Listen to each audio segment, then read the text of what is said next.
I want to talk to you about how to avoid by far the biggest risk to your success when trying to build a bootstrapped SaaS business. Now, for background, I've been building SaaS products for years. Some of those have been successful, some of those have not. And in fact, the first SaaS business I tried to build crashed and burned because of this risk. I didn't avoid it myself because I didn't know I needed to avoid it. And in addition to actively building SaaS products still today, which is where a lot of my content comes from that I share with you, I also offer private coaching to folks looking to be more successful in it themselves. And they are often falling victim to this big risk as well, also. So I help them avoid it, and I want to help you too.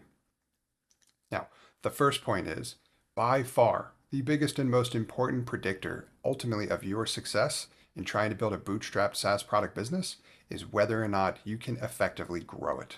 I say that what I mean is sales. Can you drive sales? Can you drive users to your SaaS product? And can you convert them to not just using your product, but paying for it as well? That is by far the biggest predictor ultimately of your success in the end, right?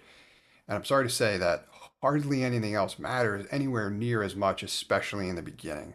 Doesn't really matter how cool whatever you're working on might be. What matters is whether or not you can drive sales and you can convert people. Second point. This one may be slightly counterintuitive for folks, and trust me, I get it. It took me a while. I had to learn this in practice myself, but you don't need to build your product in order to sell it.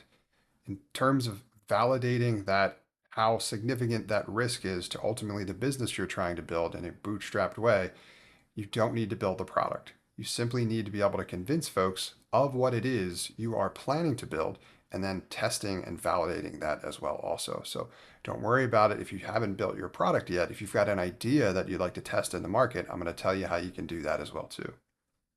In order to do that, in terms of testing and validating your idea and how effectively it might sell before you build it, right, which saves you a tremendous amount of time, even in the days of AI, really all you need is a landing page which tells the story of what your product is and the problem it solves and who it solves it for and what it does and what it's going to cost and all that kind of stuff, right?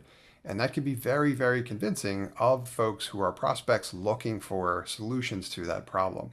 And then you need to drive traffic to it somehow. My still preferred way to do this, and this is still effective in 2026, is to use things like Google AdWords, or just use ads, and you don't have to spend a tremendous amount of money in order to do that. So you can use a landing page builder. I prefer something like a Lovable, and you can drive traffic at it with ads to measure how effectively you're able to convert people. So visitors who are interested in whatever it is your SaaS product supposedly is doing or is going to do, and then measure how effectively you can capture leads for the budget that you're spending.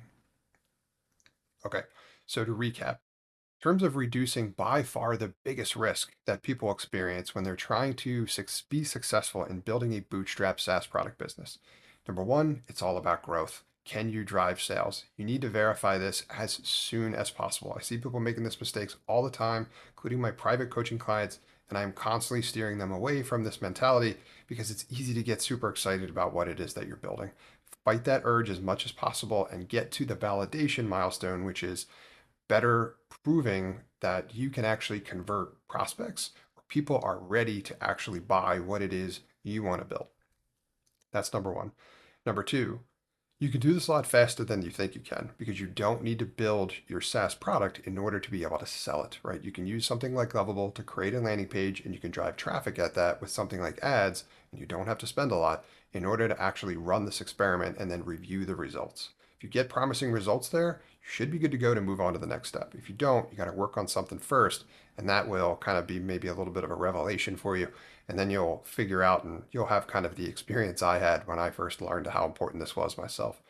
Okay, so how do you apply this? Well, I've created an updated version of my popular free email course in terms of how to manage this entire process from start to finish. You can find it at bootstrappersparadise.com. Sign up for that, and it will walk you through exactly how to do this in every step of the way.